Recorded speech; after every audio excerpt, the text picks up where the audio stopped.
Hello everyone, good morning. চলে আসলাম আমার আরেকটি নতুন ভিডিও নিয়ে। ঘুম থেকে আমি অনেকক্ষণ আগেই উঠেছি। সবার প্রথমে আমি ফ্রেশ হয়ে কিচেনের কাজগুলো কমপ্লিট করে নিয়েছি, মানে ব্রেকফাস্টটা বানিয়ে নিয়েছি। তারপর আমি রুমে এসে বিছানাটা পরিষ্কার করে নিলাম। আমার এদিকে বিছানা পরিষ্কার করা হয়েছে। তারপর আমি ঘরগুলো সুন্দর করে ঝাড়ু দিয়ে নিলাম। এদিকে আমার ঘর ঝাড়ু দেওয়া হয়ে গেছে।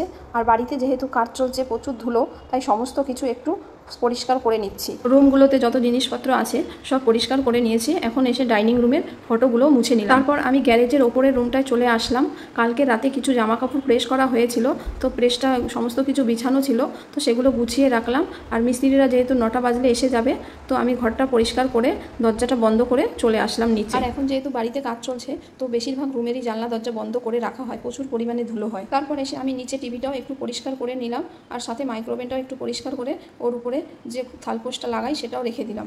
আর এই ফটোতে আমার বড় মেয়ে যখন 3 বছর বয়স তখনকার ছবি, ও তখন এখানকার স্কুলেই পড়তো। আমার প্রায় সমস্ত বাসি কাজ হয়েই গেছে, এখন শুধু বাকি আছে ব্যালকনিটা ধোয়া। তো ব্যালকনি ধুতে এসে দেখলাম যে দুধওয়ালা দাদা দুধটা দিয়ে গেছে, তো সেটা নিয়ে ধুয়ে ফ্রিজে রেখে দিলাম। তারপর আমি ব্যালকনিতে এসে সমস্ত গাছগুলিতে একে একে জল দিয়ে ব্যালকনিটা তারপরে ধুয়ে দিলাম। আমাদের পাড়ায় বেশিরভাগ লোকই ডিফেন্সে চাকরি করে, তো সবাই নতুন বাড়ি বানাচ্ছে, তো কাজকর্ম বেশি চলাতে একটু ধুলোই বেশি হয়। এদিকে আমার ব্যালকনি ধোয়া কমপ্লিট হয়ে গেছে। তারপর চলে আসলাম কিচেনে এসে দুটো গরম গরম লুচি ভেজে ওর ড্যাডিকে লুচি আর ছোলেটা দিয়ে দিলাম। এদিকে দেখলাম এরই মধ্যে মিস্ত্রিরাও এসে গেছে, আর দেখলাম যে উপরে যেহেতু কাজ চলছে, তো তার জন্য প্লাইও এসেছে। চলো তোমাদের দেখাচ্ছি উপরে কিসের কাজ চলছে।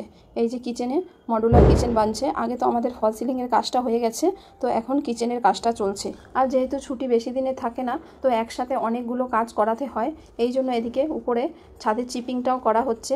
ইচ্ছা আছে যে জল ছাদটাও করা হবে। আমাদের বাড়ির ছাদের সবথেকে উপরে একটা বাথরুম করা হয়েছে, সেখানে এখন পাইপ লাইনের কাজ চলছে। পাইপ লাইনের কাজটা কমপ্লিট হয়ে গেলে কালকে থেকে প্লাস্টার হবে। তো আজকের ভিডিওটা আমি এখানেই শেষ করলাম। কেমন লাগলো কমেন্ট করে জানিও।